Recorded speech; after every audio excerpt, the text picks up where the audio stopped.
ओम नमो भगवते वासुदेवाय। ओम नमो भगवते वासुदेवाय। ओम नमो भगवते वासुदेवाय। मुखं करोति वाचालं पंगुं लंघयते गिरिं यत्कृपातमहं वन्दे श्रीगुरुदीनतारिणं परमानंद माधवं श्रीचैतन्यमीश्वरम्। नारायणं नमस्कृत्यं नरं चैव नरोत्तमं दैवीं सरस्वतीं व्यासं ततो जयमुदीरयेत्। नष्टप्रायेषु भद्रेषु नित्यं भागवत सेवया भगवती उत्तम श्लोके भक्तिर्भवति नैष्ठिकी। हरे कृष्ण कृष्ण कृष्ण हरे हरे, हरे राम राम राम हरे हरे। सभी भक्तों का स्वागत है आज के श्रीमद् भागवत कथारूप कार्यक्रम में।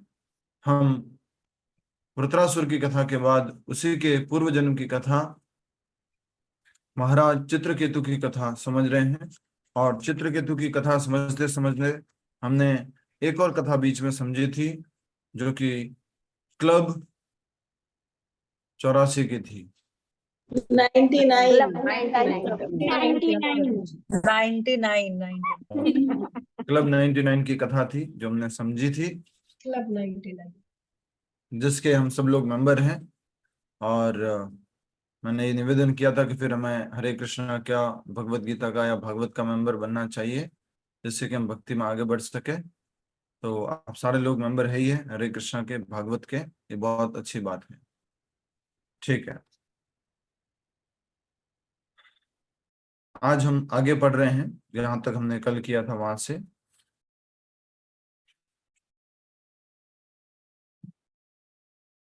तब अंगिरा ऋषि ने राजा से कहा, यहां से शुरू करना है, एक लाइन दो लाइन पीछे कर लेते हैं। हे ऋषिवर, कृपया एक पुत्र प्रदान करके मुझे एवं मेरे पूर्वजों को नरक में गिरने से बचाइए। इसका अर्थ यह है कि जो पुत्र होते हैं, पुत्र शब्द का अर्थ क्या होते हैं? पुम नाम नरका त्रायते इति पुत्र। पुत्र शब्द का अर्थ क्या है? यस, मैंने बता दिया, अब आप लोग बताइए। प्रभु जी, मैं बताइए, प्रभु जी बोलिए इंद्रम वाड़िया। प्रभु जी उसका नरक में से जो उगाते हैं वो पुत्र कहलाता है। धन्यवाद। जो नामक नरक से अपने पूर्वजों को, अपने पिता आदि को, दादाजी को सबको मुक्त करवाता है, उनको पुत्र कहते हैं।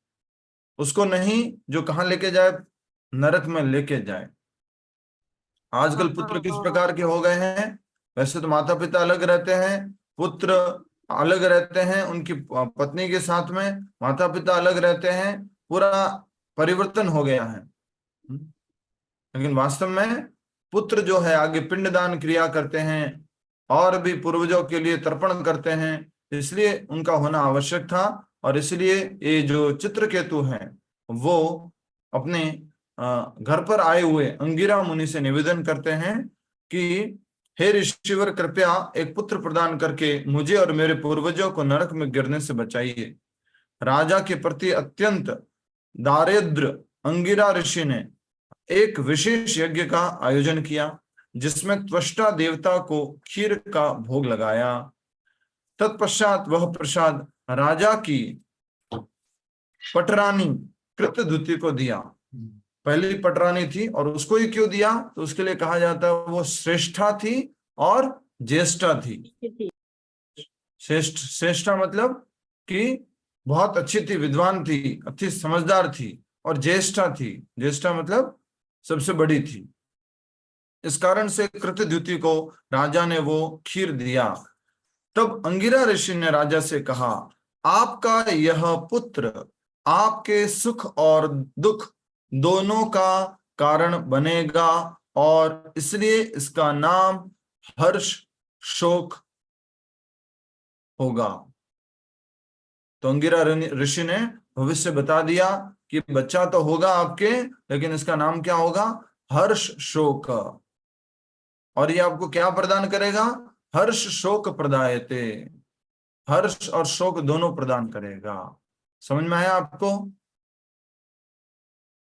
कुछ लोग आपस में सोच रहे हैं अभी बैठे बैठे, अरे प्रभु जी, वो चित्रकेतु का बेटा ही नहीं, दुनिया में किसी का भी बेटा हो, दोनों चीजें लेके आता है।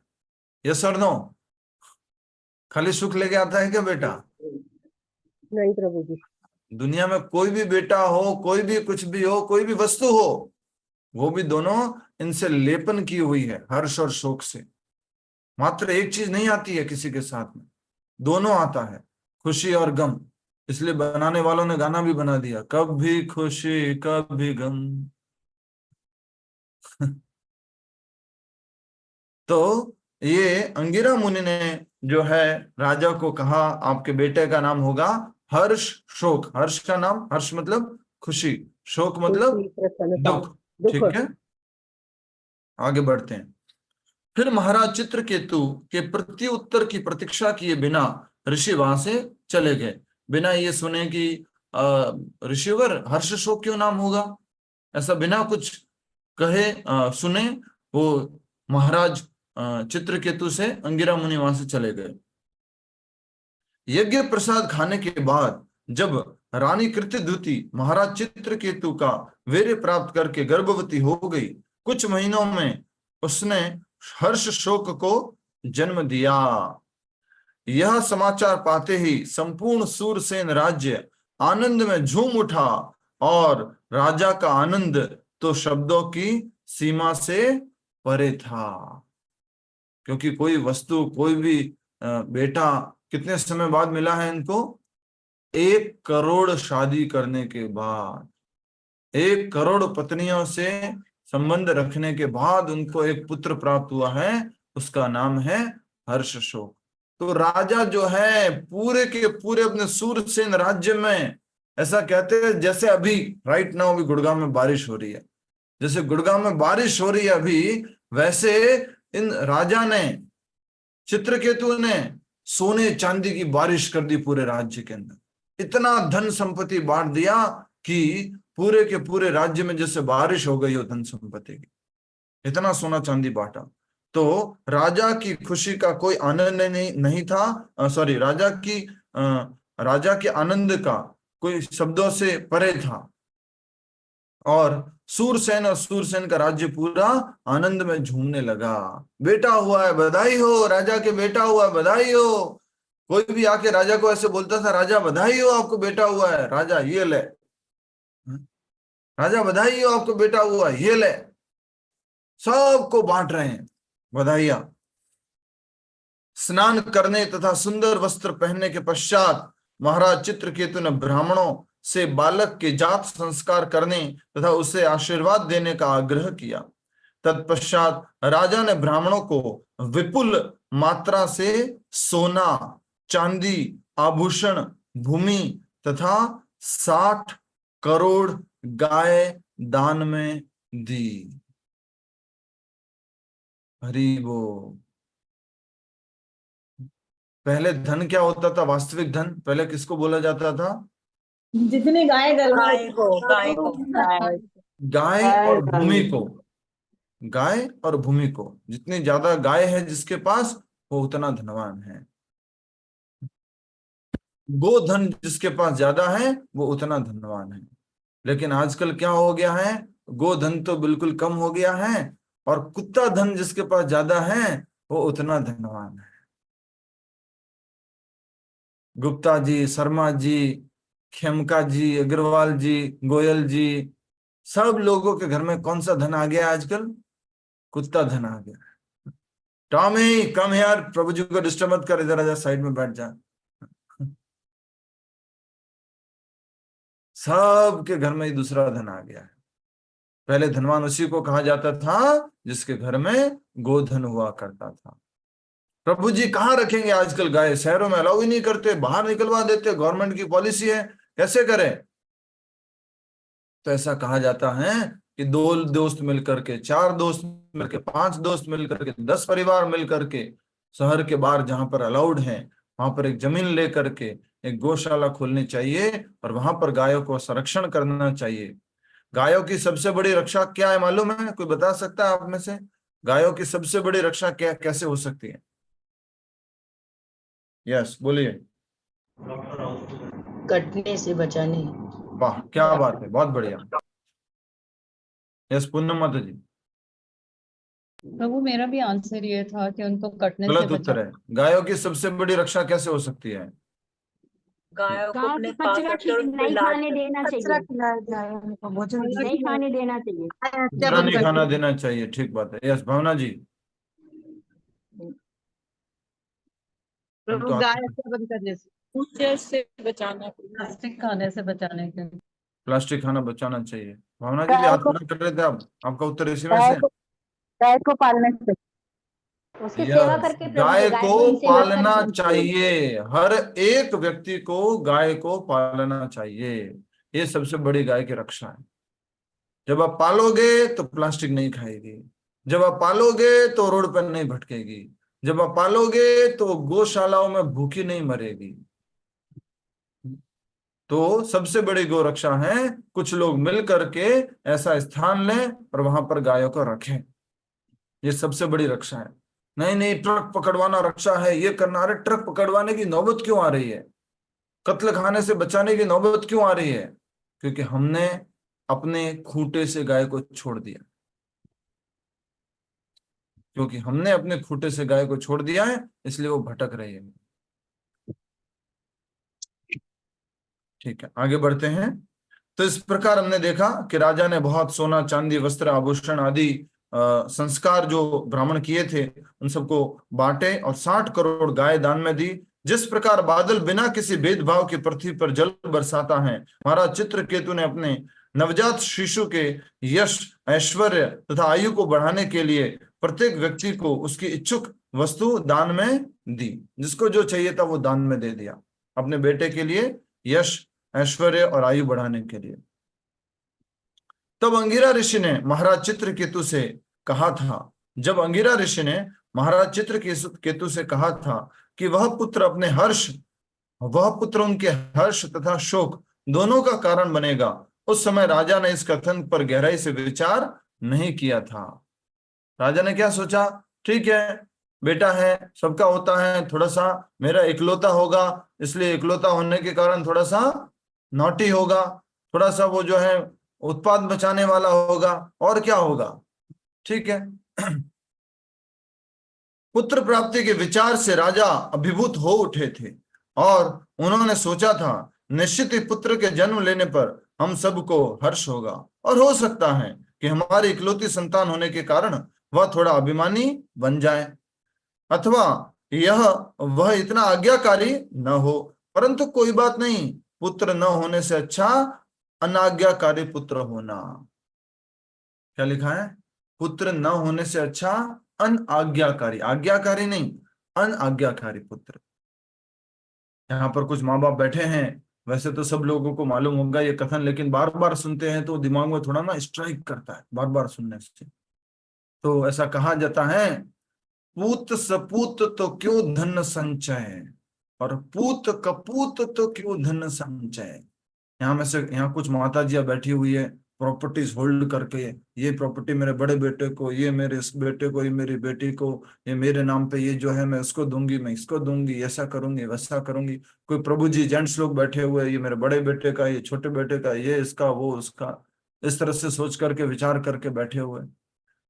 एक अच्छा सुंदर वाक्य कहा गया है पूत कपूत तो क्यों धन संचय। अगर आपका पूत कपूत है तो धन संचय करने से क्या फायदा, वो धन का क्या करेगा, दुरुपयोग करेगा, उसको नाश कर देगा, समाप्त कर देगा। पूत सपूत तो क्यों धन संचय, अगर पुत्र सपुत्र है तो धन संचय से क्या फायदा, वो मेहनत करके ईमानदारी से अच्छा धन अर्जित कर लेगा। तो फिर क्या करना चाहिए, संचय न करके उसको दान देते रहना चाहिए, वितरण करते रहना चाहिए। ठीक है, तो ये हो सकता है कि पुत्र जो है थोड़ा अनाज्ञाकारी हो और पुत्र नहीं होने से अच्छा है अनाज्ञाकारी पुत्र। कई बार हम बोलते हैं ना कुछ नहीं इससे अच्छा कुछ तो होना चाहिए, समथिंग इज बेटर देन, बोलो इंग्लिश में क्या बोलते हैं? Nothing. Something is Nothing. better than nothing. Better than nothing. Nothing is better than nothing. का नाम हमारा अच्छा है। क्या कुछ संस्कृत में कुछ बोला, क्या बोला? Something is better than nothing. कुछ भी नहीं है, एक भी पुत्र नहीं है, इससे अच्छा एक अनाज्ञाकारी पुत्र ही ठीक है। ऐसे करके राजा ने सोचा। जब किसी निर्धन व्यक्ति को अत्यंत कठिनाई के बाद थोड़ा धन प्राप्त होता है तो उसे तो उस धन के प्रति उसकी आसक्ति दिन प्रतिदिन बढ़ती जाती है। इसी प्रकार महाराज चित्रकेतु और रानी कृतद्युति को इतने समय पश्चात पुत्र हुआ था, उसके प्रति उनका स्नेह दिन प्रतिदिन बढ़ने लगा, परंतु कृतद्युति के पुत्र को देखकर उसकी लाखों सौतें इस प्रकार जलने लगी मानो तेज ज्वर ने जकड़ लिया है। राजा का ध्यान किसकी तरफ गया? उस पुत्र की तरफ, हर्ष शोक की तरफ। और हर्ष शोक कृतद्युति का पुत्र था, पहली पत्नी का पुत्र था, इसलिए राजा का और समय किसको देने लगे? राजा अधिक से अधिक समय पहली पत्नी को, कृतद्युति को। तो इस प्रकार से बाकी जो 9 लाख 99,999,999 पत्नियां थी, वो जलने लगी। और यहाँ पे क्या लिखा हुआ है? सौते मतलब कि मतलब राजा की और पत्नियां हैं तो पहली पत्नी दूसरी पत्नी सब की वो सब सौते हो जाती है। सौतन बोलते हैं ना, क्या बोलते हैं? सौतन प्रभु जी।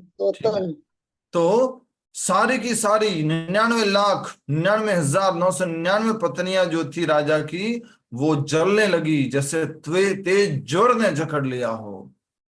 ऐसा जल रही थी कि राजा हमें समय क्यों नहीं दे रहे हैं, उस पत्नी को क्यों समय दे रहे, कृतद्युति को क्यों समय दे रहे, क्यों कृतद्युति को समय दे रहे, हमें क्यों नहीं दे रहे। ऐसे उनके अंदर जलन उत्पन्न हो गई थी। ऐसा होता है कि नहीं होता? कोई भी बच्चा भी हो, उसको भी इस तरह से लगता है कि पिताजी मुझे कम समय दे रहे हैं। और ये तो रियल इंसिडेंट हम देख सकते हैं कि अभी अभी हमने कथा समझी थी जिसमें सेम बात हुई थी। ध्रुव महाराज, बहुत बढ़िया, ध्रुव महाराज की। तो ध्रुव महाराज के पिताजी का नाम क्या था? उत्तानपाद प्रभु जी। उत्तानपाद। तो जो उत्तानपाद थे उनकी 2 पत्नियां थी, एक सुरुचि और एक सुनीति। तो क्या हुआ उत्तानपाद को? उत्तानपाद को अधिक प्रेम हो गया सुरुचि से, और अधिक प्रेम होने के कारण अधिक समय देते थे। तो सुनीति जो थी वो थोड़ी सी भक्ति वाली थी, थोड़ा भगवान में श्रद्धा रखने वाली थी, तो वो कभी जलन नहीं महसूस की, कभी भी वो जो है ईर्ष्या नहीं महसूस की। लेकिन जब उनका बेटा जो है राजा की गोद में बैठना चाह रहा था, जिसका नाम है ध्रुव, तो पहली पत्नी ने, राजा की पहली पत्नी कौन? सुनीति ने। हाँ, सुरुचि ने, यस, सुरुचि ने फिर क्या किया? उसको ध्रुव को जो है उस राज सिंहासन पर बैठने नहीं दिया। और राजा को भी बोला तुम्हें समझ में नहीं आता है, कैसे ये बैठ सकता है? और उसको ध्रुव को बोला तुम्हें मेरी कोख से जन्म लेना होगा अगर तुम्हें राजा के सिंहासन पर बैठना है, राजा की गोद में बैठना है। तो ये सब भी सहन कर लिया था सुनीति ने। लेकिन जब ध्रुव इस इच्छा से आया कि मेरे पिताजी मुझे क्यों नहीं बिठा रहे हैं, तब सुनीति ने कहा कि जाओ, तुम्हारी इच्छा जो है मात्र भगवान पूरा कर सकते हैं।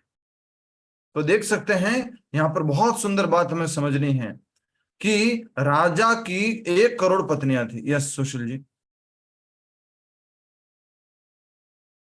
प्रभु इसी तरीके की बात जब अंग और वेन में हुई थी, जब अंग राजा म्यूट हो गया।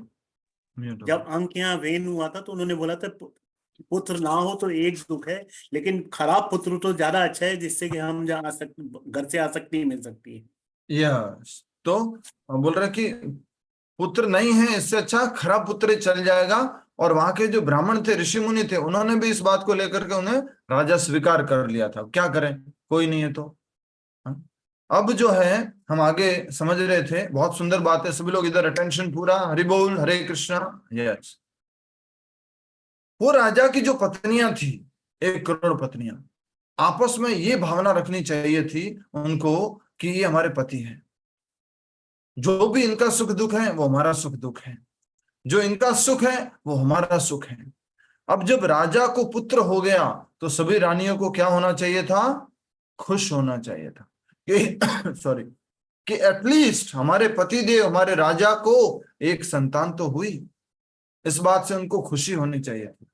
लेकिन उन्होंने तुलना की कृतद्युति से कि राजा अधिक समय उनको दे रहे हैं और राजा हमें समय नहीं दे रहे हैं, तो उनके मन में ईर्ष्या हो गई और उस ईर्ष्या के कारण बहुत अधिक द्वेष भावना पैदा हो गई। ईर्ष्या का नेक्स्ट लक्षण क्या है बोलो? द्वेष। समझ रहे हैं? कुछ न कुछ करना है उसको, तो ईर्ष्या के कारण द्वेष भावना पैदा हो गई। देखिए आगे, महाराज चित्रकेतु अत्यंत सावधानी पूर्वक उस बालक की देखभाल करने लगे और पुत्र के साथ साथ कृतद्युति के प्रति भी उनका प्रेम बढ़ गया। वे अपनी निसंतान पत्नियों की उपेक्षा करने लगे। उपेक्षा मतलब उनको टाइम नहीं देते थे। निसंतान पत्नियां 99,99,999। ईर्ष्या से पीड़ित वे बांझ रानियां निरंतर शोक करने लगी। धिक्कार है हमारे जीवन पर, बिना पुत्रों वाली पत्नी अपने पति द्वारा उपेक्षित रहती हैं और उसकी साथ सौतें न केवल उसका अपमान करती हैं अपितु उसके साथ दासी जैसा व्यवहार करती है। तो इन सबको, सारी पत्नियों को ऐसा लग रहा है क्या मतलब हमारे जीवन का, राजा समय नहीं देते, हमारे से कोई पुत्र नहीं हुआ तो राजा ने हमें बिल्कुल समय नहीं दिया है, और एक दूसरे से वो ईर्ष्या करते हैं, ऐसा बताया जा रहा है। ठीक है, नेक्स्ट ऐसा कह रहे हैं कि अपितु उसके साथ दासी जैसा व्यवहार करती हैं। दासी को तो थोड़ा बहुत अलाउ होता है राजा के पास जाना, हालचाल पूछना, लेकिन हमारी तो ऐसी स्थिति है कि दासी से भी गिरे हुए हैं। उस दिन अपने पति द्वारा उपेक्षित होने तथा कृतद्युति के प्रति ईर्ष्या के कारण उनकी उद्विग्नता बढ़ गई और धीरे धीरे उनकी बुद्धि भ्रष्ट हो गई। एक बार भगवद गीता का दूसरे अध्याय का 62वां श्लोक लगाओ यहां पर, बताओ क्या हुआ। दूसरे अध्याय का 62वां श्लोक लगाओ और बोलो क्या हुआ। यस, बताइए। इंद्रियों का चिंतन करते हुए है तो न्याय के विषय कुछ क्या हुआ है यहाँ पर, कैसे हुआ है, प्रभु जी मैं बताऊं, बताइए। विषयों के ध्यान करते हुए मनुष्य का संग में आसक्ति होती है और संग करने से उसकी संगात उसमें उत्पत्ति होती है और उससे फिर उसका क्रोध ठीक बात है, श्लोक तो मैं समझ गया माता जी, मैं ये समझना चाह रहा हूँ कैसे यहाँ पर इसका उपयोग किया जाए। प्रभु जी, सारी रानियां एक ही चीज पे फोकस कर रही थी कि उनके पुत्र हो गया, उनको ही ध्यान दे रहे, हमें ध्यान नहीं दे रहे, बार बार उसी चीज को करते रहे तो उन्हें गुस्सा आ गया। यस, ध्यायतो विषयान पुंसः, उन्होंने एक ही विषय पर ध्यान किया कि राजा हमें टाइम नहीं दे रहा, राजा हमें टाइम नहीं दे रहा, और वो वजह कौन है? ये पुत्र, ये पुत्र जो पैदा हो गया है, हर्ष शोक, उसकी वजह से राजा हमें टाइम नहीं दे रहा। और क्या होता है फिर? ध्यायतो विषयान पुंसः संगस्तेषुपजायते, आसक्ति उत्पन्न हो जाती है ऐसे विचारों से। मैं सही हूं, मैं सही कह रही हूँ, राजा उनको ही टाइम दे रहा, हमें नहीं दे रहा है। संगात संजायते कामा, और ऐसी आसक्ति से काम उत्पन्न होता है। और क्या काम उत्पन्न हुआ है? मुझे क्यों टाइम नहीं दे रहे, मुझे भी टाइम देने चाहिए। और ये कारण कौन है? ये बालक, हर्ष शोक, संगात संजायते कामा, उसी तरह के विचार पैदा हो रहे हैं। ये बेटा, ये बेटा, ये बेटा प्रॉब्लम कर रहा है, ये बेटा प्रॉब्लम कर रहा है। कामात क्रोधो भी जायते, जब राजा ने समय नहीं दिया, राजा से इच्छा की थी राजा हमें भी समय दो, लेकिन राजा ने समय नहीं दिया, कृतद्युति को अधिक समय दिया, तो राजा को क्या आ गया है? क्रोध। राजा को नहीं, उनकी पत्नियों को। छोटे बच्चों के जैसे क्या करते हो, राजा को क्या आ गया? क्रोध। रानियों को 99,99,999 रानियों को ईर्ष्या ईर्ष्या ईर्ष्या, सोच रहे ये बेटा इसकी वजह से, इसकी वजह से, इसकी वजह से, इसकी वजह से, इसकी वजह से, आपस में इन्होंने क्या की? कॉन्स्पिरेसी। आपस में इन्होंने, हिंदी में क्या बोलेंगे, क्या किया? षड्यंत्र। षड्यंत्र प्रभु जी। षड्यंत्र रचा, सब रानियां मिल गई आपस में। आजकल जो बोलते हैं ना वो रचा। आजकल इलेक्शन में क्या चल रहा है? गठबंधन। गठबंधन कर लिया आपस में।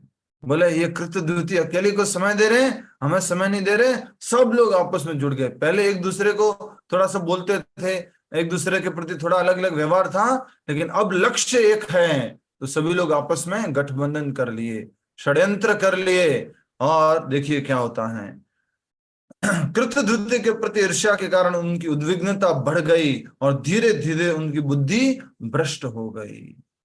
कामात क्रोधो भी जायते, क्रोधात भवति सम्मोह, सम्मोह उत्पन्न हो जाता है। सम्मोहात स्मृति विभ्रमः, स्मृति का नाश हो जाता है। स्मृति भ्रंशात बुद्धि नाशो, बुद्धि का भी क्या हो गया?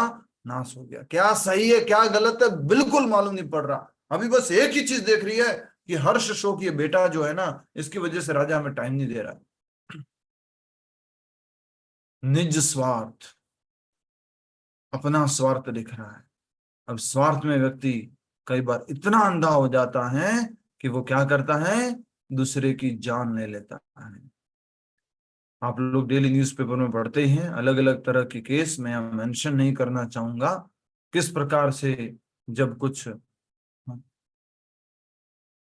दो लोग मिलकर के डिसाइड कर लेते हैं कि नहीं हम इसको मारेंगे, तो सब वो रिलेशन भूल जाते हैं। समझ गए होंगे मैं किस प्रकार से क्या कहना चाह रहा हूं, ज्यादा डिटेल में नहीं बता रहा। सारे रिलेशन भूल करके वो फिर वो ऐसा कदम उठा लेते हैं। ठीक है, तो उनकी बुद्धि भ्रष्ट हो गई। स्थिति को सहन नहीं कर पाने के कारण उनका हृदय कठोर होता गया। धीरे धीरे नहीं होता है, एकदम से नहीं होता है। कैसे होता है ये सब? पहले दिन नहीं होगा। पहले दिन आप उन रानियों को जाके बोलो रानियों हर्ष शोक को मार दो, नहीं, सोचते रहेंगे सोचते रहेंगे सोचते रहेंगे, और एक बनेगी उसमें से कौन? मंदोदरी। कौन बनेगी बोलो? सबको जाके बोलेगी, सबके जाके सबके रूप जा करके बोलेगी, देख राजा जहर बोल देंगी वो। मंत्रा। ओके ओके ओके, ठीक है ठीक है। मैंने जानबूझ के गलत नहीं बोला था, मेरे से गलत निकल गया था। तो मंथरा, मंथरा जो थी, सब लोग मंथरा बन जाती है। एक मंथरा, दो मंथरा, तीन मंथरा, नेटवर्क फैलता जाता है और बोलती है एक दूसरे। किसी रानी को कुछ लग ही नहीं रहा था, ऐसा प्रेम था किसी बच्चे के प्रति, हर्ष शोक के प्रति। पर मंथरा गई, देख राजा टाइम तुम्हें दे रहा है, नहीं मुझे भी नहीं देता। राजा देख कृतद्युति को ही टाइम देता है, वो हर्ष शोक को कोई टाइम देता है, हमारा क्या होगा? हम तो पूरा नेग्लेक्ट हो गए हैं। ऐसे करके हाँ हाँ बात तो सही कह रही है, हाँ हाँ बात तो सही कह रही है, हाँ हाँ बात तो सही कह रही है, और आपस में ये लोगों का गठबंधन हो गया पूरा। एकदम से हुआ नहीं, कैसे होता है? धीरे धीरे। प्रभु जी, हाँ जी, ठीक है। तो स्थिति को सहन नहीं कर पाने के कारण उनका हृदय कठोर होता गया और क्रोध एवं प्रतिशोध की सीमा पर पहुंच गया कि उन्होंने उस छोटे शिशु को विष दे डाला। अभी भी बाड़मेर या कहीं की घटना आई थी, उसका वीडियो भी आया था। एक जेठानी है, उसको बड़ा जलन होती है देवरानी के अगर कोई बेटा हो जाए तो। 2-3 बेटे उस जेठानी ने मार दिए। देवरानी को बड़ा शक था, मैं करूं क्या करूं क्या करूं क्या। बेटा सो रहा था तो वो मोबाइल का कैमरा लगा करके चली गई। जेठानी वहां अपने बेटे को गोद में लेके घूमती हुई आई। बेटे के ऊपर एक नेट लगा हुआ था, उसको हटाया, कुछ उसने निकाला और उसके मुंह में, जस्ट छोटा बच्चा था, उसके मुंह में टच कराया। बेटा एकदम ऐसे ऐसे किया। फिर थोड़ी देर बाद वापस गई और फिर वापस आई, पूरा का पूरा वो नेट हटाया, अच्छे से उसके मुंह में वो डाला और फिर चली गई। वो बाद में वीडियो के द्वारा पकड़ी गई और जो है वो जो बेटा था और जो बच्चा था वो हॉस्पिटल में भर्ती कराया गया। somehow उधर वो बच गया और उस जेठानी को उन्होंने फिर कुछ दंड वगैरह दिया होगा। तो इतनी खतरनाक घटनाएं हो रही है, सोचो, ईर्ष्या के कारण, द्वेष के कारण। ये पुराने आजकल के जमाने में तो घर घर हो रहा है इस तरह से कुछ ना कुछ द्वेषी भावना। हम जानते हैं अपने दिल्ली में एक परिवार में, क्या कहे आपको, विष मिला करके पिलाती थी अपने देवर को। बाद में वो हॉस्पिटल में भर्ती हुआ और चला गया। तो बहुत सारी ऐसी घटनाएं, जब अधिक सोचते हैं, इस बात को अच्छे से समझ लो कान खोल के, आपके लिए भी है, आपके बच्चों के लिए भी है ये बात। कभी भी इस स्थिति तक नहीं पहुंचना, कभी भी नहीं। अधिक कंटेम्पलेशन नहीं करना, ऐसे लोगों से नहीं बात करना जिनकी थिंकिंग लोअर है। देख वो लोग ऐसे हैं, और वो भी अगर आपको ऐसा कह रहा है, हाँ वो तो ऐसे ही है, वो तो ऐसे ही है, उधर से निकल जाओ, उनके पास मत जाओ। कभी किसी से बात करनी है तो थोड़ा हायर चेतना वाले व्यक्ति से बात करना, उनसे मिलना। कभी कोई एग्जाम में फेल हो गया है, कभी कुछ इंटरव्यू में फेल हो गया है, जॉब में सिलेक्शन में फेल हो गया है, और अगर वो ऐसे व्यक्ति से जाके मिलेगा जो नकारात्मक है, नकारात्मक समझते हैं, वो क्या कहेगा फिर, अरे मैं भी हुआ था यार, कोई मतलब नहीं है जिंदगी जीने का यार, चल यार दारू पीते हैं यार, मतलब क्या करेंगे जिंदगी जी करके यार, क्या करेंगे पैसा कमा करके यार। फिर आपस में ऐसा सोचते सोचते सोचते वो क्या कर लेते हैं, आत्महत्या। मेरा सभी से निवेदन है, पहले ये शिक्षा हम सब के लिए है, कभी इतना ज्यादा हम न सोचे कि हम कुछ भी ऐसा स्टेप उठाए जो हमारे शरीर को हानिकारक हो। Over thinking, over thinking, over thinking, over thinking, negative thinking, negative thinking, negative thinking, that leads to self destruction. खुद को मारने के लिए, खुद को कष्ट देने के लिए, दूसरों को कष्ट देने के लिए वो निकलता है। जब सनातन गोस्वामी जी ने बोला था, या प्रभुपाद जी के किसी शिष्य ने बोला था कि चैतन्य महाप्रभु ने भी यही उत्तर दिया था, प्रभुपाद जी ने भी यही उत्तर दिया था, ये शरीर तुम्हारा नहीं है, ये शरीर कृष्ण का है, तुम उसको ऐसे नष्ट नहीं कर सकते। बहुत इंपॉर्टेंट बात है। कई बार परेशानी होती है, स्ट्रेस होता है, लड़ाई झगड़ा होता है, प्रॉब्लम होती है, लेकिन इस हद तक कभी नहीं जाना चाहिए कि हम कुछ कर बैठे अपने लिए या किसी और के लिए। ये ओवर थिंकिंग बहुत बड़ी प्रॉब्लम है। मदद करो, अगर कोई व्यक्ति इसमें फंस चुका है उसके पास जाओ, उससे बात करो, क्या हुआ, क्यों इतना तुम दुखी लग रहे हो, क्यों इतना सोच रहे हो, नहीं नहीं मुझे किसी से बात नहीं करना, करो बात। आपसे गलती हो गई है, आपसे कुछ प्रॉब्लम हो गई, आपने कुछ ऐसा बोल दिया उसकी वजह से वो बहुत ज्यादा चिंता में है, आप थोड़ा सा विनम्र हो जाओ, हम्बल हो जाओ, उनको अप्रोच करो कि मेरे से गलती हो गई, माफ कर दो, मेरे को ऐसा नहीं बोलना चाहिए था, मुझे ऐसे बात नहीं करनी चाहिए।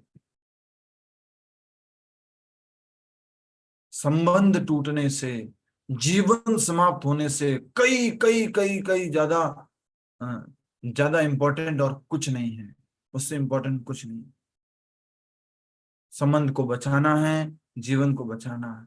ये देखो क्या हो गया, एक एक औरत के मन में, एक दो औरतों के मन में बात आई होगी कि ये देखो राजा टाइम नहीं देता है, तुमने देखा राजा तुम्हें टाइम दे रहा है, नहीं दे रहा। ऐसे वो जो मंथरा के जैसे सब बातें एक दूसरे को फैलाते गए, और सारी जो रानियां थी वो कैसी हो गई, कठोर हृदय। मतलब क्या हो गया, चोर ने एक दूसरे व्यक्ति को भी क्या बना दिया, बोलो क्या बना दिया, चोर। उसका मन नहीं था, कोई बात नहीं, तू चोरी मत करना, मेरे साथ में रहे बस। समझ में आ रहा है, तू चोरी मत करना। जहर देने वाला काम किसने किया होगा, सारी रानियां, 99 लाख रानियां खड़ी होकर के सब उसको जहर दे रही होगी क्या, एक ने दिया होगा, एक ने कुछ किया होगा, दो ने कुछ किया होगा, बाकी सब बोले हम तो साथ में खड़ी रहेंगे तुम्हारे, तू कर लेना। सबका हृदय कठोर हो जाता है इस प्रकार से। देखिए क्या हुआ, स्थिति को सहन नहीं कर पाने के कारण उनका हृदय कठोर होता गया और क्रोध एवं प्रतिशोध की सीमा पर पहुंच गया कि उन्होंने उस छोटे शिशु को विष दे डाला। उस छोटे बच्चे की क्या गलती थी, छोटे से बच्चे को जो इतने समय बाद राजा को प्राप्त हुआ था, राजा इतना प्रसन्न थे पुत्र प्राप्त करने के बाद, अपने ही पति के पुत्र को विष दे डाला, जहर दे दिया। समाप्त कर दिया। सोचो, ये सब शिक्षाएं हैं हमारे लिए। हमें समझना है कि कितना इंपॉर्टेंट है ये भगवत ज्ञान, शास्त्रीय ज्ञान। एक सिंपल सी बात कहते हैं, कोई रिसर्च करके बताइए भारत में प्रतिदिन कितने सुसाइड होते हैं। अभी गूगल का डेटा सामने दिखा दीजिए, लाइव सर्च कीजिए, शेयर करके लाइव सर्च कीजिए, भारत में प्रतिदिन कितनी आत्महत्याएं होती है। हरे कृष्ण कृष्ण कृष्ण हरे हरे, हरे प्रभु जी राम। अभी कुछ समय पहले मेट्रो में हम इस तरफ थे, गुड़गांव की तरफ जा रहे थे, और अपोजिट साइड कोई समयपुर बादली का उन्होंने लेना था, और किसी से झगड़ा हो रहा था बहुत लाउडली, और एकदम से वो ट्रेन के आगे कूद गई वो लड़की हमारे सामने। Yes, daily suicides in India 468 लोग 2022 की डेटा है, उसके अनुसार 468 लोग प्रतिदिन आत्महत्या कर रहे हैं। 2024 का तो आएगा नहीं 2023 का हो सकता है, आ जाए, 22 तक का आया है ठीक है, 468 लोग पूरे वर्ल्ड में। विश्व में कितने लोग हैं? प्रभु 8 लाख शो कर रहा है। दुनिया भर में हर साल लगभग 8 लाख लोग हर आत्महत्या साल करते नहीं, प्रतिदिन की बात कर। हैं प्रति। 1,71,000 है ना, 1,71,000 daily suicide in the world, daily, every day. Okay, 7 नहीं पर ईयर हो गया ये तो, which is 1 person every 40 second. ओ कृष्ण, हर, वो तो साल भर का डेटा हो गया है, ठीक है, ओके ठीक है, थैंक यू। तो इस प्रकार आप देख सकते हैं, ये प्रभुपाद जी आचार्यगण गारंटी देते हैं कि बचपन से अगर भगवत गीता पढ़ाई जाए, वैदिक संस्कृति का ज्ञान दिया जाए। ये सुसाइड रेट पहले कम था कि ज्यादा था? पहले कम था कम था प्रभु जी, कम था। पहले कम था, उस टाइम मोबाइल थे कि नहीं थे? नहीं थे नहीं थे। उस टाइम ये टेक्नोलॉजी, ऐसी गाड़ियां और ये लग्जरी और ये एंजॉयमेंट और 5 स्टार हॉस्पिटल्स और बढ़िया बढ़िया होटल्स और ये थे कि नहीं थे? नहीं थे प्रभु जी। नहीं तो हमने तो प्रोग्रेस किया है ना, हमने तो बड़े बड़े मल्टी स्पेशलिटी हॉस्पिटल खोले हैं ना, हमने तो बहुत बड़े बड़े होटल्स खोले हैं ना, हमने तो बहुत बड़े बड़े हाई फाई मोबाइल बनाए हैं ना लाखों रुपए के, हमने तो बहुत बड़े बड़े लैपटॉप और कंप्यूटर बढ़ाए हैं ना। सुसाइड क्यों बढ़ रहे हैं? वो भी बड़ा है प्रभु जी, सभी के साथ। हम गलत दिशा में प्रोग्रेस कर रहे हैं, हम सही दिशा में प्रगति नहीं कर रहे हैं। प्रतिदिन देख सकते हैं भारत में कितना बताया, 464 लोगों 464 लोग प्रतिदिन भारत में सुसाइड। 68 प्रभु तो 2 साल पहले, आयस दो- बहुत बढ़ती जा रही है, डिजायर 2 साल पहले का घटना, 2 साल पहले की बात है।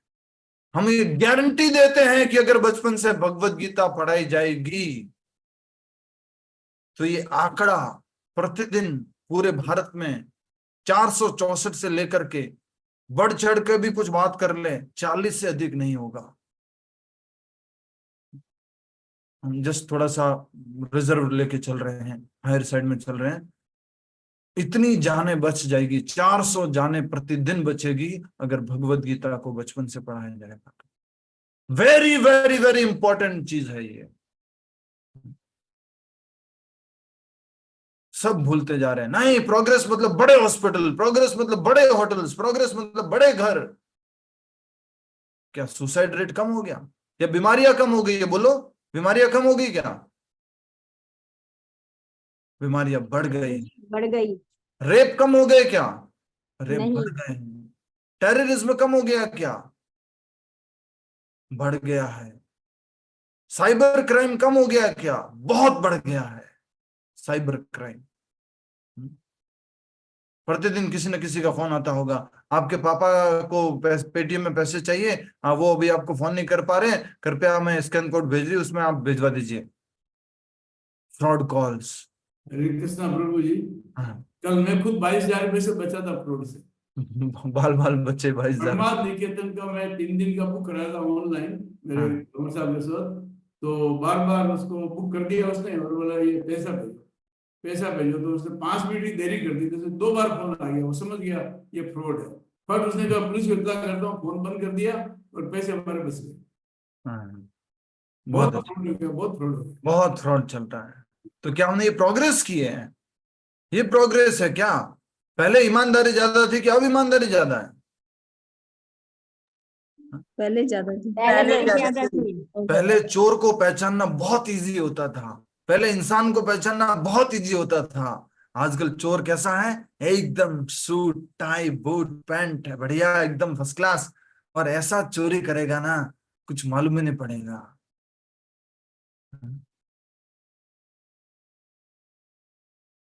घंटे में सैकड़ों आदमी फट जाते थे, सूट वूट पहने, पूछ भी नहीं सकते आप कौन हो, किस घर से आए हो। ये हमने साधु भी फ्रॉड है, डॉक्टर भी फ्रॉड है, इंजीनियर भी फ्रॉड है, कॉन्ट्रैक्टर भी फ्रॉड है, बिल्डिंगें गिर जाती है, किडनियां बिक जाती है, क्या बोलते हैं, रोड खराब निकल जाते हैं, सब जगह ये सब चल रहा है। दिस इज नॉट प्रोग्रेस, ये प्रोग्रेस नहीं। प्रभु जी आजकल ऐसे फेक कॉल आने लग गई हैं कि आपका बेटा फलाने फलाने जगह पर पकड़ा गया, ये हो गया, उसको छुड़ाना है तो इतने पैसे दे दीजिए। वो कहते हैं हमारे बच्चे से बात कराओ, तो बिल्कुल डिट्टो उसी की आवाज में बात कर देते हैं। और यहाँ हमारे पड़ोस में ही उससे इतने लाख रुपए दो करके उसको छुड़ा देते हैं, हम करके ऐसे कर दिए। आजकल तो एआई का जमाना है, आपने अगर देखा होगा तो AI is more dangerous than anything else, ऐसा करके वो वीडियो भी आया था। हम अपनी पिक्चर शेयर करते हैं, प्राइवेट फोटोज शेयर करते हैं, मीडिया पे डालते हैं, बेटी बोल रही है अपने पूरे उसमें वीडियो पे बोल रही है, उसी की आवाज को कॉपी करके जो है वो AI से माँ बाप को फोन करवा सकते हैं, वीडियो बनवा सकते हैं, सब कुछ संभव है आजकल।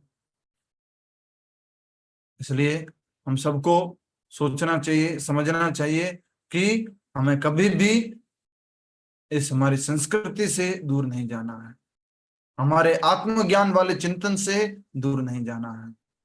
प्रभु जी आजकल है ना शादीशुदा लड़कियों के साथ उनका हस्बैंड दूसरी औरत के साथ अफेयर करके फिर लड़कियों को हैरान परेशान करते हैं, और फिर इसलिए वो लड़कियां सब फिर ये करते हैं, खुदकुशी करते हैं। खुदकुशी करते हैं, यस। बहुत सारे केसेस ऐसे चल रहे हैं। बाकी आप जानते ही हैं, विधर्मी लोग लव जिहाद भी करते हैं, सब करते हैं, ये सब भी बहुत प्रॉब्लम चल रहा है। और उसके तो पैसे अनाउंस किए गए हैं ऑलरेडी। ब्राह्मण की बेटी को अगर तुम पटा लोगे तो तुम्हारे को मिलेंगे 1 लाख रुपए, अगर बनिए की बेटी को पटाओगे तो तुम्हें मिलेगा 5 लाख रुपए। यहाँ तक की वो प्लानिंग है सब कुछ। तो हम सबको सब समझने की जरूरत है। और सबसे बड़ी बात, आप लोगों की बेटियां हैं, समझिए इस बात को। हमें इंद्रिय भोग का विषय बनने नहीं देना उनको। हमें ऐसे कपड़े ऐसे पहनने का, इस तरह से कुछ उनको संस्कार नहीं देना है कि वो इंद्रिय भोग का विषय बन जाए। किस हद तक चली गई ये दुनिया मालूम नहीं। टैटू बनवाना है, कहां कहां टैटू बनवा रहे भाई, धर्म के नाम पे या टैटू के नाम पर कहां कहां टैटू बन रहा है। शरीर की मंदिर में रिवीलिंग क्लोथ्स पहन के आती हैं अपनी मां के साथ। तो हम सब लोगों को ध्यान रखना होगा। हमें खास करके पहले अपने घर से ये शुरुआत करनी होगी कि हम सब लोग अपने बच्चों को संस्कार दें, फिर वो संस्कार आगे बढ़ेंगे। बड़े बड़े भाषण देने से कुछ नहीं होता है, वो संस्कार शुरू से बचपन से देने होते हैं, अपने बच्चों से शुरू करना होता है। इतनी बड़ी जो इंडस्ट्री चल रही है, बॉलीवुड इंडस्ट्री या हॉलीवुड इंडस्ट्री, उसमें क्या दिखाया जाता है? स्त्री एक भोग का विषय है। बचपन से क्या दिखाया गया है बताओ? बॉलीवुड की मूवीज वगैरह में कोई अगर स्त्री जाती है तो लड़के क्या बोलते थे? सीटी मारते थे और क्या बोलते हैं? क्या माल है, बढ़िया माल है। अरे भाई ये क्या सिखा रहे हो?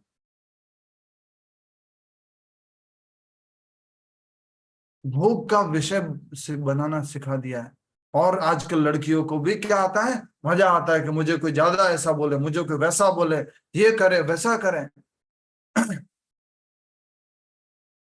हमारे आदर्श कौन होने चाहिए हमें समझना है, बहुत इंपॉर्टेंट है ये। हम गलत दिशा में जा रहे हैं, हमारे को शांति की दिशा में जाना है, हमारे को कम झगड़ों की दिशा में जाना है, कम बीमारियों की दिशा में जाना है, कम क्लेशों की दिशा में जाना है। हम सिविलाइजेशन के नाम पर, एडवांसमेंट के नाम पर गलत आगे बढ़ रहे हैं, सो कॉल्ड सिविलाइजेशन। सबका रीजन माया। माया इतनी बढ़ गई है सबके माया पास। का प्रभाव है अपने पूरा। बच्चों को कहते हैं लंदन जाएगा मेरा पढ़ने के लिए, और वहां से वापस आता है, जो बच्ची को भेजते हैं लंदन तो वापस नहीं आती। ये हमने जोधपुर में कई उदाहरण देखे। बहुत बहुत बहुत। ठीक है, तो हम इसी बात पे चर्चा कर रहे थे कि जब ईर्ष्या बढ़ जाती है तो द्वेष में बदल जाती है, क्रोध में बदल जाती है, और आखिरकार इन सब चित्रकेतु की 99,99,999 पत्नियों ने मिलकर के उस छोटे से शिशु को विष दे डाला, जहर दे दिया। उस बच्चे की क्या गलती थी? अब देखो क्या होता है। उस दिन दोपहर समय अपने महल में टहलते हुए रानी कृतद्युति ने यह सोचकर कि मेरा बेटा कितनी देर से सो रहा है, दाई का उसे लाने की आज्ञा दी। दाई को बोला, दासी को बोला, लेके आओ बेटा, अभी तक क्यों सो रहा है, दोपहर हो गई, छोटा सा बेटा। जैसे ही दाई पालने में लेटे उस शिशु के पास गई, उसने देखा कि बच्चे की आंखें पलटी हुई थी और उसके शरीर में जीवन के कोई चिन्ह नहीं दिखाई दे रहे थे। बच्चे को मरा जानकर वह जोर से चित्कार करने लगी, हाय मैं मर गई, और अपने दोनों हाथों से अपनी छाती पीटती हुई भूमि पर गिर पड़ी। कौन? दासी। सोचो, दाई, इतना स्नेह था उसको बच्चे से। और ये पुराना तरीका था जब अपना दर्द वो लोग व्यक्त करते थे। राजस्थान में आज भी देखा जाता है कि माता जी लोग अपना छाती कूटते हैं। तो कह रहे हैं कि वो जोर से चिल्लाई, हाय मैं मर गई, और अपने दोनों हाथों से अपनी छाती पीटती हुई भूमि पर गिर पड़ी। उसके विलाप को सुनकर कृतद्युति दौड़ी दौड़ी वहां पहुंची। जब उसने अपने प्रिय पुत्र को मरा हुआ देखा, वह भी मूर्छा खाकर भूमि पर गिर पड़ी, वो भी बेहोश हो गई। ये क्या हो गया, मेरा पुत्र कैसे मर गया? बहुत विलाप में है, मर गई। और अपने दोनों हाथों, दौड़ी दौड़ी वहां पहुंची और अपने प्रिय पुत्र को मरा देखकर वह भी मूर्छा खाकर भूमि पर गिर पड़ी। उसके केश और वस्त्र इधर उधर बिखर गए। पूरा राजमहल कृतद्युति और दासी की चीखों से गूंजने लगा। चारों ओर कोहराम मच गया। जिसने सुना वही दौड़ा आया। जब लोगों ने राजकुमार की अचानक मृत्यु को देखा तो वे भी दीनता पूर्वक विलाप करने लगे। जिन रानियों ने राजकुमार को विष दिया था वे भी वहां आ गई और रोने का करने लगे, दिखावा करने लगे, नाटक। ओ मेरा बेटा, नाटक करने लगे, ढोंग कर रहे हैं। देख सकते हैं यहाँ पर। अभी ये थोड़ा सा बाद में आएगा, थोड़ा सा बाद में। बढ़िया, थैंक यू। तो बाकी रानियां भी वहां पर आ गई और रोने का दिखावा करने लगी। जब महाराज चित्रकेतु ने अपने पुत्र की मृत्यु का समाचार सुना तो उनके हृदय में उठी पीड़ा की प्रचंड अग्नि ने उन्हें प्राय अंधा कर दिया। महाराज चित्रकेतु जहां पर भी थे और उनको जो मालूम पड़ा कि बेटा हर्षशोक जो है उसकी मृत्यु हो गई है, वो राजा एकदम से पूरी तरह से पागल से हो गए और कह रहे हैं कि पीड़ा की प्रचंड अग्नि में उन्हें प्राय अंधा कर दिया। कुछ समझ में नहीं आ रहा है क्या हो गया ये। अपने मृत बालक को देखने के लिए दौड़ते समय वे बार बार लड़खड़ा कर भूमि पर गिर रहे थे। हर्ष शोक, हर्ष शोक, हर्ष शोक, हर्ष शोक, धड़ाम। वो हाथ में उनका पीताम्बरी या कुछ मुकुट था राजा का, वो भी गिर रहा था, पृथ्वी के राजा थे। हर्ष शोक, मेरा बेटा हर्ष शोक, गिर रहे हैं। इस प्रकार से राजा जो है वहां पर जहां बेटा था वहां की तरफ दौड़ रहे थे, बार बार लड़खड़ा कर भूमि पर गिर रहे थे। विद्वान ब्राह्मणों अपने मंत्रियों तथा अन्य राज्य अधिकारियों से घिरे महाराज चित्रकेतु अपने पुत्र के शव के पैरों के पास आकर अचेत गिर पड़े। कहां पर आके गिरे? अपने बेटे के जो पैर थे उधर की तरफ, जो शव रखा हुआ था उसकी तरफ अचेत आकर के गिर गए, एकदम जैसे अनकॉन्शियस हो, वो भी आकर के धड़ाम गिर गए। राजा, उनके बाल एवं वस्त्र पूरी तरह बिखर गए। कुछ समय पश्चात राजा की चेतना लौटी। अचेत हो गए थे, चेतना चली गई थी, वापस से वो चेतना में आए, परंतु उनके मुख से एक शब्द भी नहीं निकल पा रहा था। गहरी सांसें लेते हुए उनकी आंखों से निरंतर आंसू बह रहे थे। अपने पति की इस दयनीय अवस्था को देखकर रानी दुखी होकर शोक करने लगी। इस दृश्य को देखकर वहां एकत्र ब्राह्मणों, मंत्रियों तथा राज्य अधिकारियों का दुख बढ़ता गया। राजा का दुख, सबका दुख, सबका दुख, राजा का दुख बढ़ता गया। कृतधुति के आंसुओं से उसकी आंखों से लगा काजल धुल गया और केसर से आलेपित उसकी छाती भीग गई। रानी का आर्तनाद कुरारी पक्षी की मधुर वाणी जैसा प्रतीत होता था। रानी का आर्तनाद, अर्थात आर्त मतलब, आर्तनाद मतलब दुख होने का, पुकार। पुकार। कुरारी पक्षी, ये क्या होता है कुरारी पक्षी? पक्षी होते, ठीक है। कुरारी पक्षी की मधुर वाणी जैसा प्रतीत होता था। अरे विधाता, निश्चित ही तुम अनुभवहीन हो, क्योंकि पिता के जीते जीते तुमने पुत्र को मार दिया। अपने नियमों का खंडन करके तुमने सिद्ध कर दिया कि तुम जीवों के शत्रु हो, तुम्हारे अंदर दया का लेश भी नहीं है। अब किसको दोष देने लगी है ये पत्नी कृतधुति? इशारा करो, किसको देने लगी है? तो कभी कभी we even don't hesitate to blame God. हम भगवान को दोष देते हैं। ऐसा कह रही है ये कृतधुति, लेना ही था तो दिया क्यों? लेना ही था तो क्यों दिया आपने? बाप जिंदा बेटा मर गया, ऐसा कैसे हो सकता है? आप अपने ही विधि विधानों के खिलाफ चले गए हैं। आप जो है इसका मतलब किसी के प्रति दया नहीं रखते, करुणा नहीं रखते हैं, भगवान को दोष दे रही है।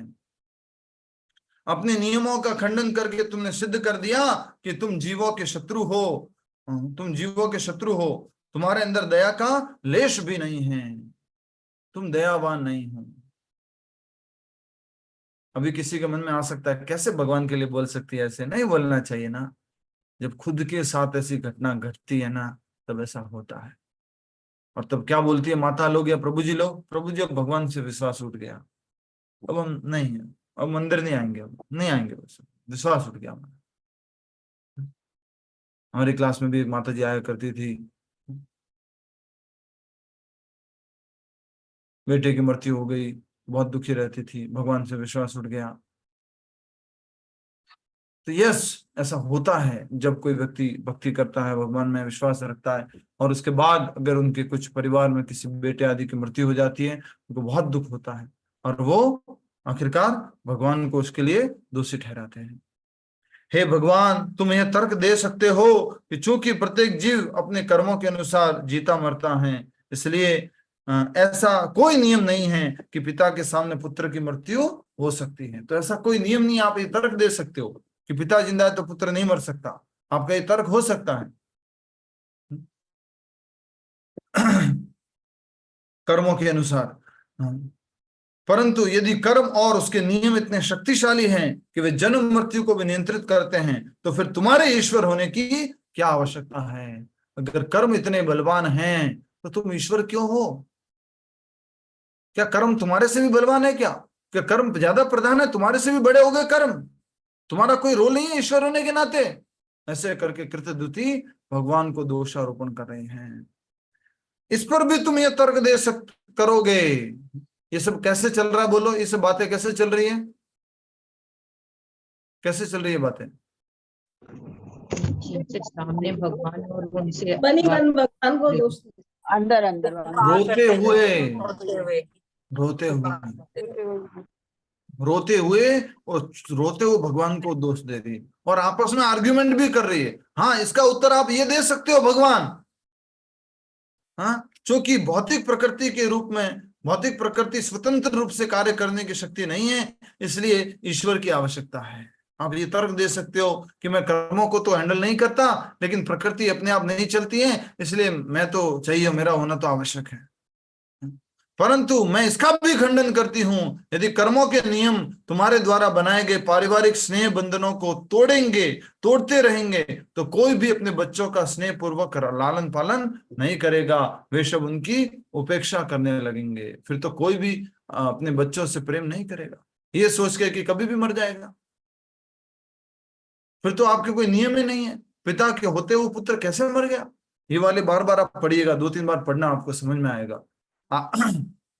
भगवान पे दोष लगाया और भगवान का उत्तर भी खुद ने दिया, फिर भगवान पे दोष लगाया, फिर भगवान का उत्तर उसने खुद दिया, और फिर भगवान के उत्तर को उसने खंडित किया कि अगर ऐसी बात है तो कोई भी पुत्रों के प्रति स्नेह नहीं रखेगा, उनका स्नेह पूर्वक लालन पोषण नहीं करेगा।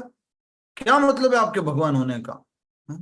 इस प्रकार से कृतधूति जो है भगवान को जो है दोषी ठहराती हैं। मृत शिशु की ओर देखते हुए रानी ने कहा, यह हम सबने देखा है, जब भी कोई व्यक्ति मर जाता है तो माँ ऐसे विलाप करती है, माँ, दादी, पुत्र, बेटा जो भी है, मेरे पुत्र, मैं अबला हूं और शोक से व्याकुल हूं, तुम मुझे छोड़कर कहीं मत जाओ, जरा अपने दुखी माँ पिता की ओर तो देखो।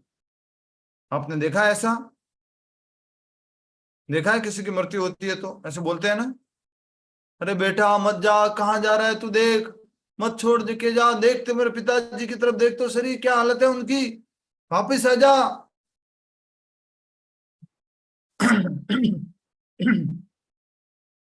जरा अपने दुखी पिता की ओर तो देखो, तुम्हारे बिना अब हमें अंधेरे नरकों में दुख भोगना पड़ेगा। उन नरकों से मैं उबारने के लिए तुम ही हमारी एकमात्र आशा थे। कृपया मान जाओ और निष्ठुर यमराज के साथ और आगे मत जाओ बेटा, मत जाओ बेटा, मान जाओ, वापस आ जाओ। किसको कह रहे हैं? मरे हुए बेटे को, जो चला गया। बेटा तुम बहुत समय से सो रहे हो, अब उठ जाओ। ये सेंटेंस ज्यादातर आपने सुना होगा रोते समय, बहुत सो लिए, उठो, जागो, देखो हमारी तरफ देखो, इतना मत सो, देखो तुम्हारे मित्र खेलने के लिए तुम्हें पुकार रहे हैं, तुम्हें बहुत भूख भी लगी होगी, उठो और मेरा स्तनपान करके मेरे शोक को दूर करो। निसंदेह मैं बहुत दुर्भाग्नी हूं, तुम्हारे बूझे नेत्रों को देखकर मैं समझ सकती हूँ कि तुम सदा के लिए हमें छोड़ करके गए हो और अब कभी नहीं लौटोगे। अपने पत्नी को इस प्रकार शोक करते देख महाराज चित्रकेतु तो उच्च स्वर में विलाप करने लगे, जोर से रो रहे अब राजा अपनी पत्नी को देखते हुए। इसे देखकर वहां एकत्रित अन्य सब जोर जोर से रोने लगे और सारे लोग रो गए। इतना दुखी थे राजा, इतनी दुखी थी वो कृतधूति, उनके दुख को देख करके सबको रोना आ गया, मेरा बेटा छोटा सा बच्चा चला गया। यह देखकर कि शोक के समुद्र में निमग्न होने के कारण राजा प्राय प्राण शून्य हो गए, अंगिरा ऋषि अपने साथ नारद मुनि को लेकर वहां आ पहुंचे। अब वापस आ चुके हैं अंगिरा मुनि नारद मुनि को लेकर के, जहां पर ये शोक हो रहा था, अपने बेटे के मृत्यु का शोक मनाया जा रहा था। ये दर्शन दिखा दीजिए, फिर हम इसको कल कंटिन्यू करेंगे। कि नारद मुनि और अंगिरा मुनि वहां पर पहुंच चुके हैं, सभी लोग रो रहे हैं, पूरी प्रजा रो रही है, सारे लोग रो रहे हैं राजा के उस बेटे हर्ष शोक की मृत्यु पर। वहां पर अंगिरा मुनि आ चुके हैं, वहां पर नारद मुनि आ चुके हैं।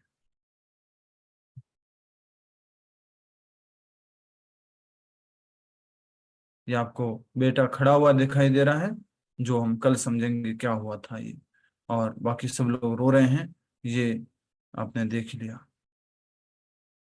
प्रभु जी कल संडे है प्रभु जी। कल क्लास कर ले, तो वो क्लास कर लीजिए कल। कल क्लास, कल एकादशी भी है जी ना। प्रभु जी। कल एकादशी नहीं है, परसों एकादशी परसों है। परसों एकादशी। ठीक है, तो अभी हम लोग मिलकर के हमारे जीवन से शोक को दूर करने का मंत्र जप करेंगे। और वो भगवान भगवत गीता में कहते हैं, ब्रह्मभूत प्रसन्नात्मा न सोचति न कांक्षति समस्त सर्वेषु भूतेषु मद भक्तिम लभते पराम। ब्रह्मभूत प्रसन्न आत्मा, हमें कैसा बनना है? ब्रह्मभूत बनना है, भगवान का भक्त बनना है। और तब धीरे धीरे हम भक्ति में आगे बढ़ पाएंगे। और हमेशा ना तो किसी वस्तु के लिए क्या करना है? शोक, और न ही किसी वस्तु के लिए क्या करना है? नहीं, ब्रह्मभूत प्रसन्न आत्मा वाले श्लोक से बोल रहे हैं हम। नहीं तो किसी वस्तु के लिए क्या करना है? शोक, और नहीं किसी वस्तु की इच्छा करनी, आकांक्षा करनी। हाँ, ब्रह्मभूत प्रसन्न आत्मा न सोचती न कांक्षति। हाउ डज भगवान लुक? जो कृष्ण दिखते हैं विनीत जी, वो भगवान है। His picture is not shown. Why? भगवान की पिक्चर है, जो भगवान द्विभुज मुरलीधरी श्याम सुंदर, यहाँ देख रहे हैं आप, भगवान ऐसे दिखते हैं। ये भगवान है, परम भगवान ऐसे दिखते हैं। ठीक है,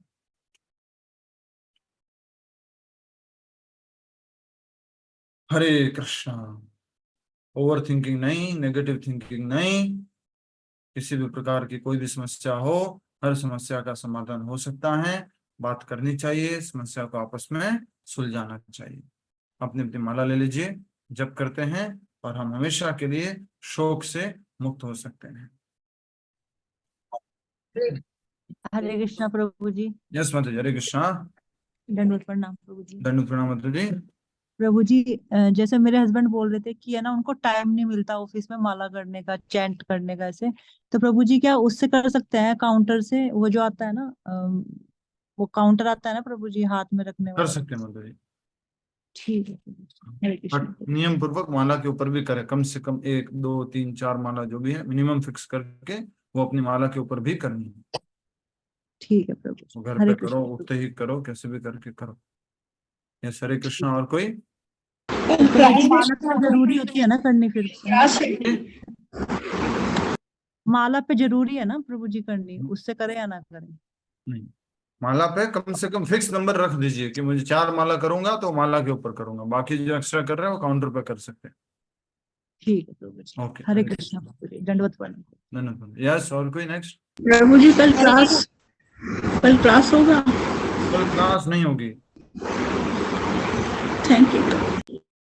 हरे कृष्णा प्रभु जी। अच्छा किया आपने नहीं किया क्लास, एटलीस्ट एक दिन तो छुट्टी देते, आपके चंगुल से बचे रहेंगे। थैंक यू जी। यस, हरे प्रभु ले लीजिए क्लास। हरे कृष्ण प्रभु जी। हाँ मैडम, पीठ सीधी कर लेते हैं उसको। ठीक है। यस, प्रश्न रीमा माता जी। ये जो पुत्र की बात है, जो फैमिलीज में पुत्र नहीं है तो उसका क्या, वो नरक में जाएंगे क्या? नहीं, तो ये तो कह रहे हैं ना, ये तो ये कह रहे हैं कि इनको पुत्र प्राप्ति होगी तो वो आगे जो है पिंडदान आदि करेंगे, तो उनको अगर वो नरक में जाके अटक जाते हैं तो वहां से उनकी मुक्ति होगी। इन जनरल प्रिंसिपल है, सामान्य प्रिंसिपल है। बट अगर माँ बाप ने ही भक्ति कर ली है तो पुत्र के भरोसे नहीं है कि पुत्र कुछ करेगा तो कुछ होगा। ये तो उन लोगों के लिए है जो अपने कर्मों की वजह से कहीं जा करके फंस जाते हैं। ठीक है प्रभु, उनका अगर बेटा भी ऐसा निकल जाए तब क्या करेंगे? तब तो माँ बाप भी फंसे, वो भी फंसा हुआ है, तो ऐसे पुत्र से क्या फायदा? भाई, आजकल मोदी जी ने एक बहुत बढ़िया टाइटल चला रखा है, वो क्या बोलते हैं, स्वतंत्रता क्या है, वो स्वतंत्रता का क्या, इंडिपेंडेंट भारत क्या है, वो बोलो ना क्या है वो। अब प्रभु आपने सब छुड़ा दिया तो पता ही नहीं क्या है क्या नहीं है। कुछ तो है ना, ऐसे तो हो ही नहीं सकता, किसी को नहीं मालूम। नहीं पता प्रभु, बिल्कुल ही नहीं ठीक है, पता बात तो को। आत्मनिर्भर भारत, तो अपने ऊपर निर्भर रहिए। बच्चों के ऊपर निर्भर क्यों रहना? बच्चे मुक्ति दिलाएंगे क्या? बच्चे स्वर्ग से बचा सकते हैं, नरक से बचा सकते हैं, बच्चे मुक्ति थोड़ा दिखा सकते हैं। तो वही तो प्रभु बात हो रही है, फिर क्या, चाहे लड़का हो चाहे लड़की हो, फिर क्या हाँ, है। तो बच्चे जो हैं हमें मोक्ष नहीं दिलाने वाले, ये ध्यान रखना। हम तो बोले जो कर ले वो कर ले, बच्चे पिंडदान करेंगे मोक्ष मिल जाएगा, नहीं, वो मात्र आपको नरक से बचा सकते हैं। रीमा जी जो पूछ रहे हैं प्रभु, तो वो मुक्ति उनका यही हमें तो, हमारी भक्ति से मिलेगी। मुक्ति हम जब शुद्ध होंगे अपनी भक्ति से, तभी हमें मुक्ति मिलेगी। पूर्विका जी माला ड्रॉर में रख सकते हैं, रख सकते हैं माता जी। प्रभु जी, एक डेवोटीज है तो दोनों मियाँ जी भी तो बोलते हैं कि बच्चा नहीं चाहिए, हाँ क्योंकि उसको क्यों इसमें बंधन में फंसा है, हाँ, इसलिए बच्चा को नहीं लाना है। ठीक है, अगर उनका ऐसा विचार है तो ठीक है। दोनों बोले हमारी सहमत, पीढ़ियों का चक्कर, आगे पीछे का चक्कर सब समाप्त कर लेते हैं, भगवान के धाम दोनों चले जाते हैं। नहीं चाहिए बच्चा, हाँ, उसको वो अगेन उनके डिवोशन के ऊपर निर्भर करता है कितनी भक्ति है। यस, और हरे कोई? कृष्णा प्रभु जी। प्रभुपाद जी प्रभु जी बोलते जैसे थे, प्रभुपाद जी बोलते थे कि मैं भक्तों से निवेदन करता हूं कि वो अधिक से अधिक बच्चे पैदा करें और उनको सबको भक्त बनाए।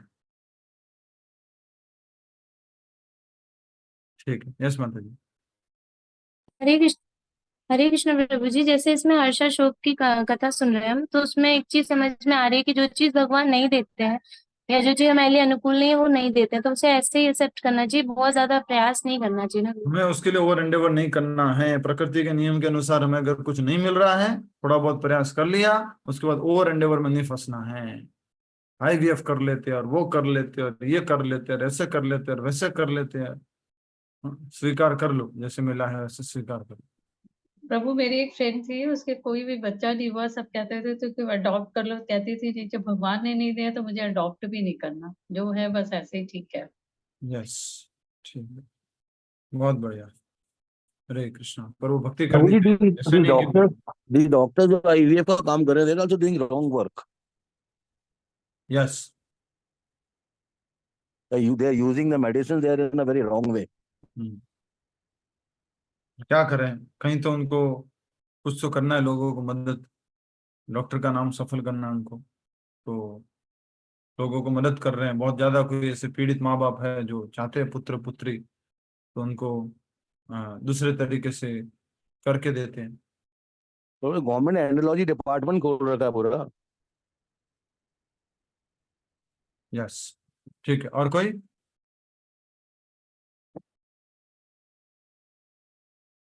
हरे कृष्णा। आप में से अगर कोई ये सेवा लेना चाहता है तो ये सेवा मैं देना चाहूंगा कि भागवत कथा रूप जो पुस्तक है, हमारे जो ग्रंथ है, उसमें से जितनी भी स्टोरीज बनती है, खास करके स्टोरीज,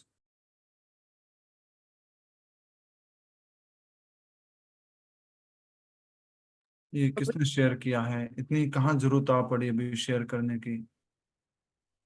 सुनिधि सिंह माता जी, आपने शेयर किया? सुनिधि माता जी बोल नहीं रहे। ठीक है, हम क्या कह रहे थे, क्या कह रहे थे हम? आप कोई सेवा देना चाह रहे थे। तो मैं ऐसा चाहता हूं कि मान लीजिए हम जैसे भक्त लोग हैं, वो इतना पढ़ तो लिए हैं लेकिन सारा याद नहीं रह पाया है, मोटा मोटा थोड़ा थोड़ा याद है, तो इसी बुक की हम एक बहुत छोटी पुस्तक बनाना चाहते हैं जिसमें एक एक पैराग्राफ में एक एक कहानी पूरी हो जाए।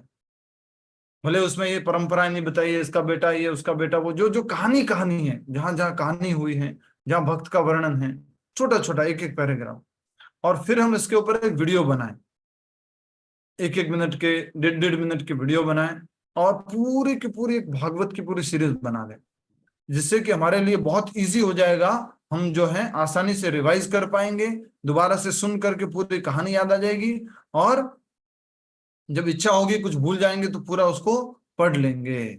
ऐसी मेरी इच्छा है।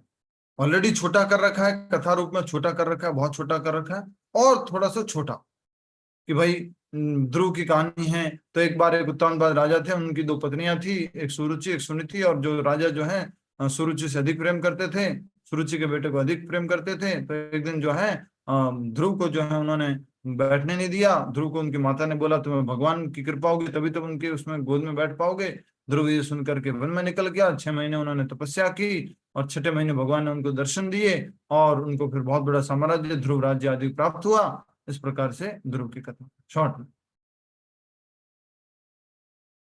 मुख्य मुख्य बिंदुओं को स्पर्श करते हुए। आप में से जो भी बुद्धिमान व्यक्ति ये सेवा लेना चाहता है ले सकता है। बाकी आप खुद भी रिवीजन कीजिए।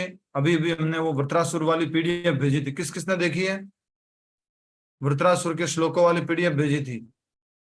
थोड़ी देखी थी प्रभु जी, बहुत अच्छे उसमें प्रार्थना है। थोड़ी देखी थी मतलब कितनी बड़ी थी? देखिए ये प्रभु जी। देखी है, पढ़ी है। 4 ही तो श्लोक हैं।